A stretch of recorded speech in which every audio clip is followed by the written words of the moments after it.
Mesdames et messieurs, bonjour, bienvenue à vous toutes et à vous tous sur la chaîne YouTube d'Albi Expo pour cette troisième journée de cette 34e édition du Salon Habitarn depuis le parc des expositions d'Albi. Nous sommes en direct sur le plateau télé d'Habitarn Conseil, bien sûr, produit par Albi Expo et en partenariat avec le groupe Desightech. Et nous accueillons pour cette troisième journée, nous allons débuter cette conférence avec Monsieur Gaël Martin. Bonjour Monsieur Gaël Martin. Bonjour. Bonjour. J'espère que vous allez bien. J'espère également que ce salon Habitarn se passe bien. Avant de rentrer dans cette thématique, la construction écologique, les enjeux, les engagements, vous allez nous expliquer, puisque aujourd'hui, vous allez nous expliquer votre entreprise, puisque vous représentez la société AJM Maison Bois. Alors, je vous laisse nous expliquer un petit peu ce qu'est AJM Maison Bois avant juste de rentrer dans la thématique. Alors, AJM Maison Bois est une entreprise d'une quinzaine d'années qui conçoit et réalise des maisons ossature bois. On est une petite entreprise familiale qui se compose de 6-7 employés. Chaque poste est assez déterminé, donc un bureau d'études, une équipe de fabricants en atelier et une équipe de poseurs directement sur chantier. Voilà. D'accord, donc une belle entreprise située dans la région Occitanie et en Aveyron, hein, c'est bien ça? Tout à fait, voilà, on est sur la commune de Nocelles qui est à 25 minutes d'Albi à peu près. Bon, très proche de l'agglomération albigeoise et bien sûr aujourd'hui de ce salon Habitarn. On va rentrer direct dans le vif du sujet, vous l'avez très bien expliqué, AJM Maison Bois, donc construction en bois. Nous allons parler de la construction écologique, les enjeux et les engagements. Ma première question est... en quoi est-ce un atout aujourd'hui d'avoir une maison en bois? Est-ce que vous pouvez nous expliquer un petit peu? Alors, c'est une question très vaste déjà. Oui, ça veut dire beaucoup de choses. Hein. Ça veut dire beaucoup de choses. On peut parler à l'intérieur de l'entretien, de la durabilité, etc. Mais voilà, expliquez-nous un petit peu déjà la base de la maison en bois. Alors, les avantages de la maison en bois, déjà dans un premier temps, c'est qu'elle va être fabriquée avec des produits renouvelables, qui aujourd'hui est un sujet... très on va dire discuté. Bah oui, on est dans les enjeux de la transition écologique aujourd'hui. Donc on parle beaucoup dans ce salon justement de ceci. C'est vraiment l'avenir clairement hein, dans tout le domaine de l'habitat. Je vous laisse poursuivre, allez-y. Non, pas de souci. Donc voilà, d'abord des produits renouvelables, bien entendu. Nous, ce qu'on va essayer de faire, c'est de limiter l'impact carbone, donc notamment avec ces produits renouvelables, mais aussi avec le choix de nos partenaires et les matériaux utilisés, le choix de ces matériaux utilisés vont créer à l'intérieur de la maison un bien-être un petit peu plus particulier que ce qu'on pourrait trouver dans une maison traditionnelle. Tout simplement, ça vient des produits qu'on utilise. Alors justement, très bien, la question était vaste, mais on a fait un préambule et on va rentrer un peu plus en détail, notamment sur la construction en bois. Est-ce que vous pouvez nous en dire un peu plus aujourd'hui sur l'entretien et la durabilité? Alors, sur une maison ossature bois, il n'y a pas beaucoup plus d'entretien à prévoir que sur une maison traditionnelle, si ce n'est si on veut garder une teinte particulière sur un bardage bois. Mais aujourd'hui, on peut avoir une maison ossature bois sans avoir spécialement un bardage en bois.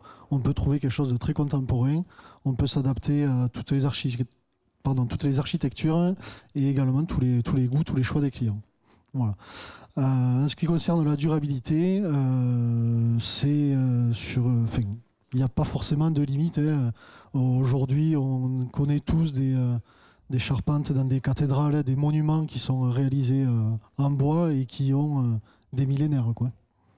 Donc en termes de durabilité, on est sur une durée de vie relativement saine, on va dire, pour du bois qui peut bien vieillir, etc.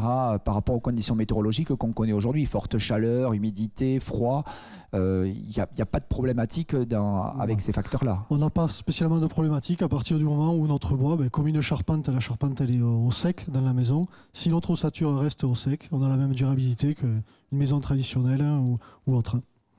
D'accord, très bien, mais c'est très bon à savoir. En termes de performance énergétique, et notamment, vous pouvez le développer, mais on va parler également de l'isolant. l'isolement, l'isolant à l'intérieur de cette maison. Est-ce que vous pouvez nous en dire un peu plus par rapport à ça au niveau d'une maison en bois aujourd'hui, d'une construction en bois?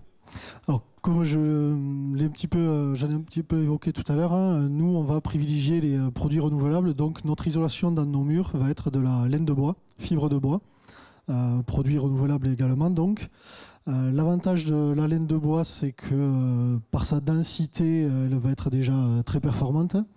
Et elle va également être aussi performante pour l'isolation donc du froid et du chaud.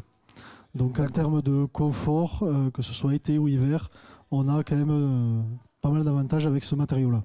D'accord, donc on peut avoir une conception, un isolant parfait qui permettra de conserver, on va dire, une certaine température l'été si on est confronté à de fortes canicules comme on vient de connaître, mais également si on passe à un hiver très rude en termes de froid et si on chauffe à l'intérieur. Vous, là-dessus... Je vous confirme ceci.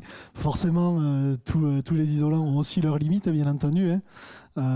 Comme on a besoin un petit peu de chauffage, on a aussi besoin de frais hein, pour ventiler nos maisons. Mais effectivement, on arrive à avoir des murs assez performants pour faire en sorte en fait que on appelle ça le déphasage de l'isolation, c'est-à-dire c'est le temps pour le froid ou le chaud pour entrer dans la maison. Donc nous, on arrive à une performance d'environ 12 heures sur nos murs, ce qui va permettre d'écrêter le jour et la nuit. Et tout simplement, dans des périodes un peu transitoires au niveau des saisons, pas avoir forcément besoin d'allumer notre chauffage et donc faire des économies d'énergie. Alors justement, l'énergie, on en parle beaucoup autour de ce salon Habitarn. C'est même un des principaux sujets de conversation avec la transition écologique et tous les nouveaux systèmes que nous avons pour notamment sur ces nouvelles constructions. On parlait il y a quelques petites secondes ensemble et je vous ai évoqué qu'aujourd'hui on connaît des températures, on l'a vécu cet été, des températures très caniculaires et on peut connaître, c'est pas trop le cas hein, dans cette région, mais des hivers un peu plus froids, un peu plus rudes de façon familière, comme on dit. Justement, le bois par rapport à ces changements climatiques, voilà, au mois de juin, juillet, août, on peut avoir 40 degrés. Au mois de décembre, janvier, voire février, on peut retrouver à moins 10, voire peut-être un peu plus, puisque la région a connu les années passées, même si c'était il y a quelques années maintenant, de très grosses températures négatives l'hiver. Il n'y a pas de problématique, hein, le bois, on dit que souvent le bois travaille, il n'y aura pas de problématique. Alors forcément le bois il travaille un petit peu, mais pour limiter ces effets négatifs, on va dire, le choix du bois ainsi que sa provenance est très importante. Hein. Un bois, moins s'il est délocalisé, plus il sera habitué déjà aux conditions du secteur, de la région, et donc forcément travaillera beaucoup moins. Nous, on va choisir dans notre entreprise un bois Douglas. Donc c'est un bois qu'on trouve partout dans le Massif central. Donc encore, on va bénéficier du circuit court et aussi donc du bois local, comme je vous l'ai dit. Donc, excusez-moi, je vous coupe. On est 100% sur du bois qui provient de nos territoires. Alors, de la France. Français, oui. Régional, oui. On va en parler régional parce que vous avez eu un label. Mais donc ça, vous pouvez le certifier. C'est 100% français, quoi. Hein, tout à fait. La coupe, l'acheminement. Voilà, du bois sur pied, on appelle ça au départ, hein, donc issu de nos forêts, traité par des scieurs locaux et ensuite acheminé dans notre ça, c'est très bon à le savoir. Voilà. Très, très bon à savoir. En termes de confort de vie, Maison Seine, pour vous en dire un peu plus avec la construction en bois, ça reste aujourd'hui quand même une construction qu'on ne voit pas partout, même si on en voit un petit peu. Je ne sais pas combien ça représente le marché actuel de l'habitat.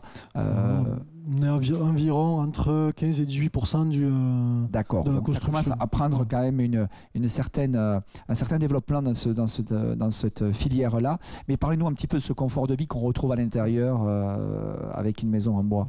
Donc le confort de vie va provenir forcément des matériaux, hein, je voulais rapidement évoquer tout à l'heure. Tout simplement parce que c'est des matériaux qui sont peu transformés. et qui sont donc beaucoup plus naturels, et forcément ils vont relâcher beaucoup moins de particules nocives dans sa durée de vie, donc le temps qu'on habite. Oui, peu d'émissions de CO2, etc. Voilà. Donc ça, c'est vrai que c'est un produit écologique et qui est quelque part, oui, on retrouve peu d'émissions de CO2 dans une construction en bois. Tout à fait, parce que le bois a la faculté de garder en lui le CO2, donc voilà, on ne relâche pas ces particules-là, et même des particules donc issues de fabrication, de modification, vu qu'on est sur des produits naturels, on ne les a pas, et ça nous donne un meilleur forcément confort de vie à l'intérieur. Ça peut être aussi lié, pas uniquement qu'à ces produits-là, mais à une ventilation de la maison saine, avec des filtres, c'est la ventilation double flux qui peut être intégrée à nos maisons sans souci. Alors, on parlait tout à l'heure de performance énergétique avec notamment l'isolant. L'isolation par laine de bois, vous pouvez nous en dire un peu plus peut-être? Oui. Alors, nous, on a fait le choix de l'isolation laine de bois voilà, pour ses propriétés renouvelables, bien entendu, mais aussi pour ses performances. Donc, il faut savoir que la laine de bois, forcément, va être travaillée en usine, elle va être chauffée pour tisser cette fameuse laine qu'on appelle, mais ça va demander quand même beaucoup moins d'énergie que notre isolant à base fossile, tout simplement la laine de roche. On est obligé de monter les fours beaucoup plus haut en température que pour la laine de bois. La laine de verre, c'est la même chose. Donc quand on prend le produit en lui-même, entre sa performance et son coût énergétique, on arrive à des choses quand même vraiment différentes et impressionnantes. Alors tout à l'heure on parlait de la durabilité, de l'entretien avec le bois, mais est-ce qu'aujourd'hui quand on construit une maison, je vais revenir un petit peu quelque part sur ces questions-là, il y a une durée de vie, est-ce que le bois a une durée de vie ou pas du tout? Alors le bois a une durée de vie s'il est soumis aux intempéries. Voilà. Ce qui fait... Qu'est-ce qu'on entend parler par intempéries? Voilà. Parce que par exemple les intempéries, ce qu'on a vécu cet été, c'est aussi des intempéries, des très fortes chaleurs. C'est pas que un orage, enfin voilà, des gros orages violents, c'est aussi les intempéries, c'est aussi ça. Donc, non, ce que j'entends par là, c'est tout simplement quand le bois est soumis aux alternances forte chaleur, le grand froid, de la pluie, du vent. Ces alternances-là vont venir détériorer le bois. Sauf que nous, l'ossature et l'isolant vont être enfermés dans une coque, tout simplement. Ils vont être protégés. Et à partir de là, le bois n'a pas spécialement de vieillissement. Ça peut durer des millénaires. Ah ben, donc on est tranquille. Donc quand on construit une maison en bois, on se dit voilà, vu ce que vous venez de nous dire, c'est tout à fait. On est vraiment dans une pérennisation de la construction, quoi, clairement. Tout à fait. Quoi. Alors comment bien choisir son bois? Est-ce que vous pouvez nous en dire un peu plus sur le bois? Vous l'avez évoqué rapidement tout à l'heure, mais revenir un petit peu dessus. Voilà, quel bois? Comment vous le choisissez? Expliquez-nous un peu plus par rapport à ça. Donc nous, on a pris le parti de privilégier, comme je vous disais, les circuits courts, mais aussi tout ce qui va être lié de près ou de loin à l'écologie, l'économie d'énergie. Donc pour notre bois, nous avons choisi une essence Douglas. Du Douglas, donc c'est un bois qu'on trouve partout dans le Massif central. Et il a aussi l'avantage et la faculté d'être traité naturellement classe 3. Ce qui veut dire que nous n'avons pas besoin de bassin de traitement pour protéger le bois des insectes, des nuisibles ou autres. Il se protège naturellement lui-même. Alors vous dites classe 3 parce qu'il y a plusieurs classes aujourd'hui dans le bois? Voilà, tout à fait. Il y a plusieurs types de classes. Ça va de 1 à 4. Pour la construction, nous avons besoin un petit peu de classe 4 sur certains postes, de classe 2 également, mais beaucoup de classe 3. Et l'avantage de ce bois, comme je disais, c'est qu'on n'a pas spécialement besoin de le traiter. Et ça fait partie des éléments importants pour nous, de limiter les entretiens, de limiter les émissions de pesticides ou autres. Donc c'est aussi pour ça qu'on a choisi cette essence. C'est très très bon à savoir tout ceci. Alors vous avez dit tout à l'heure que vous étiez en Aveyron, entreprise familiale. Et aujourd'hui, vous êtes en possession d'un label. Vous allez nous en dire un peu plus. Ce label qui est fabriqué en Aveyron. Expliquez-nous un petit peu l'obtention de ce label. Alors le label Fabriqué en Aveyron, c'est un label qui met en avant la fabrication locale, le choix de nos partenaires également.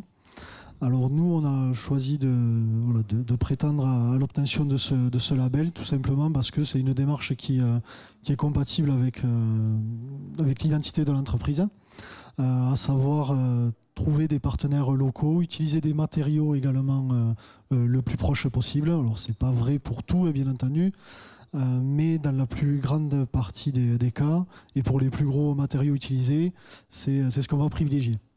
Voilà. C'est une magnifique obtention qui vous a été décernée par... Mais c'est le label en lui-même qui s'est créé, qui s'appelle donc. Vous l'avez reçu, vous n'avez pas fait de quoi? Enfin, c'est pas un concours, vous avez obtenu le label dans le cadre de votre activité. Voilà. C'est une reconnaissance qu'on vous a apportée. On a fait une demande en disant voilà comment on fonctionne, est-ce qu'on peut prétendre à votre label? On n'a pas eu besoin de faire de modifications. Est-ce qu'il y a un avenir? Comment est l'avenir aujourd'hui dans les constructions en bois? Parce que quand même, on vient de faire le tour sur les entretiens, la durabilité, le bois, la qualité du bois, le confort de vie, voilà, les performances énergétiques également, impact carbone très limité avec les constructions en bois. Comment se dessine l'avenir dans la société dans laquelle on vit actuellement, avec cette transition écologique c'est un virage à 360 et que beaucoup d'activités sont en train de prendre, notamment également sur le salon à Bitarn ici, puis dans le cadre de l'habitat et de l'immobilier aussi. Comment vous voyez un petit peu l'avenir? Mais c'est vrai que les questions de société d'aujourd'hui, on prend conscience quand même de l'impact de l'homme sur les environnements et ses dégradations. Donc, nous, c'est déjà des questions qu'on s'était posées il y a vraiment longtemps, il y a un petit moment maintenant. Donc, ce qui fait que pour nous, c'est juste de la reconnaissance de notre travail depuis des années. Pour beaucoup, la réglementation thermique est un inconvénient. Nous, on prend ça toujours comme un avantage et on essaye d'être en avance sur ces différentes réglementations. On sait qu'en 2025, il devrait y avoir une nouvelle réglementation et normalement, déjà, au premier trimestre, on devrait avoir des chantiers tests pour nous évoluer en ce sens-là et rester toujours, je ne vais pas dire précurseur, mais voilà, dans cette dynamique-là. Oui, dans cette dynamique de pérenniser, de développer ce type de construction. Avant de nous quitter, vous êtes en Aveyron, vous intervenez principalement sur la région Occitanie, Aveyron-Tarn. Est-ce qu'il y a des... ça, c'est ma première question. Et ma deuxième question, est-ce qu'il y a des lieux qui sont plus favorables à la construction en bois, où on peut construire en bois partout? Alors oui, la première question, nous donc notre entreprise est basée sur Nocelles, on va avoir un rayon d'action à environ 60-70 km autour, donc autant dans le Tarn que dans l'Aveyron. Après, bien entendu, on peut construire des maisons ossature bois partout. Il faut se référer, bien entendu, au PLU, donc qui est la réglementation d'urbanisme de la construction. On peut faire des maisons ossature bois partout, mais par contre, le type de bardage et la finition n'est pas est différente selon les secteurs. Il suffit juste de pouvoir s'adapter. Il n'y a pas de demande particulière auprès d'une collectivité quand on veut construire une maison en bois? Il n'y a absolument pas. C'est un permis de construire comme toute maison lambda? C'est ça. On passe sur un permis de construire classique. On n'a pas spécialement besoin de préciser la façon dont elle est construite, si ce n'est au niveau du côté esthétique pour le permis de construire. Oui. Par contre, pour la validation de la réglementation thermique, là, ils prennent bien en compte l'utilisation de tous les matériaux. D'accord, très bien. Donc ça, c'est en termes de construction. Est-ce qu'il y a des aides au niveau de l'État également, d'accompagnement pour les particuliers ou professionnels aussi qui souhaiteraient... Alors, au niveau des aides de l'État, ça va plutôt concerner la rénovation que la construction neuve. D'accord. Mais bien entendu, tout ce qui va être lié à l'économie d'énergie pour la réhabilitation des habitats, il y a des aides à attribuer. Ok. Quand vous dites rénovation, c'est qu'aujourd'hui, c'est la rénovation de votre propre maison en bois que vous avez construite, ou qu'on a construit du moins, ou c'est quelqu'un qui a une maison et qui souhaiterait passer sur du bois. Comment ça fonctionne? Donc, je ne sais pas, je vous pose la question. Non, il n'y a pas forcément de besoin d'avoir un type de maison pour la réhabiliter. Hein. Ça peut être la réhabilitation d'une maison classique, d'une maison en bois. La réhabilitation va concerner principalement l'isolation, les menuiseries, la charpente, la couverture. Et après, ça va dépendre du choix du client, des matériaux qu'il veut mettre tout simplement dans sa maison. Alors, avant de nous quitter, Monsieur Gaël Martin, moi j'avais une petite question à vous poser aujourd'hui dans ce magnifique salon de Habitarn, au parc des expositions Albi. Je vous invite d'ailleurs, chers internautes, à venir, hein, puisque l'entrée est également gratuite, rencontrer tous ces professionnels et vous pourrez poser bien sûr toutes vos questions autour de l'immobilier de l'habitat. Petite question, aujourd'hui, un particulier ou même un professionnel qui fera... Parce que vous intervenez particulier, professionnel. Alors, principalement particulier, mais effectivement, on a eu travaillé pour des collectivités locales, sur des maisons d'association, ces choses-là. Et donc, mettre en avant les produits utilisés. Bon, alors... Vous avez un maire qui franchit la porte ou tout simplement quelqu'un qui arrive, personne comme moi, qui a un projet immobilier, qui suis très sensible à tout ce qui est les enjeux, les engagements des constructions écologiques et qui hésite un peu. Comment vous allez pouvoir me convaincre et comment vous allez pouvoir convaincre les personnes qui viennent vous voir pour les rassurer sur ce nouveau type de construction avec les maisons en bois? Donc comme je l'ai un petit peu évoqué, comme j'en ai un petit peu parlé sur le plateau aujourd'hui, je vais préciser la provenance des matériaux, bien entendu leur propriété, leur performance également. Je vais insister sur le fait qu'on est une entreprise locale et qu'on promouvoit tout ce qui est à proximité, hein, des partenaires également. Je profite également pour leur dire, et à vous aussi d'ailleurs, qu'en partenariat avec les chambres des métiers, notamment de Rodez actuellement, on travaille pour l'obtention d'écolabels. Alors les écolabels, ça ne va pas forcément consister uniquement à regarder et traiter les produits qu'on utilise, mais aussi notre fonctionnement de tous les jours. C'est-à-dire l'électricité qu'on va dépenser, la gestion des déchets, par rapport aux fournisseurs, est-ce qu'on prend ce qu'ils nous donnent ou est-ce que déjà on est en amont avec eux sur différentes possibilités d'emballage? Est-ce qu'on est obligé d'avoir tous ces emballages? Et ça va jusqu'à même la gestion de nos espaces verts. Voilà. D'accord. Donc c'est très comment dirais-je, rempli tout ça. C'est vraiment... Bon, écoutez, merci beaucoup, Monsieur Gaël Martin. C'est un plaisir de vous recevoir sur le plateau Habitarn Conseil. Vous êtes dans quel hall, 1 ou le 2 là, Dans le hall 2. Dans le hall 2. On peut vous retrouver jusqu'à lundi, mesdames et messieurs. Et je vous invite à venir nous retrouver, bien sûr, puisque sur ce magnifique salon, cette 34e édition du Salon Habitarn, vous pouvez poser toutes les questions autour de l'habitat et de l'immobilier aux différents professionnels qui sont là et qui vous accueillent bien sûr pour vous conseiller. On se retrouve nous dans quelques minutes avec de nouveaux intervenants.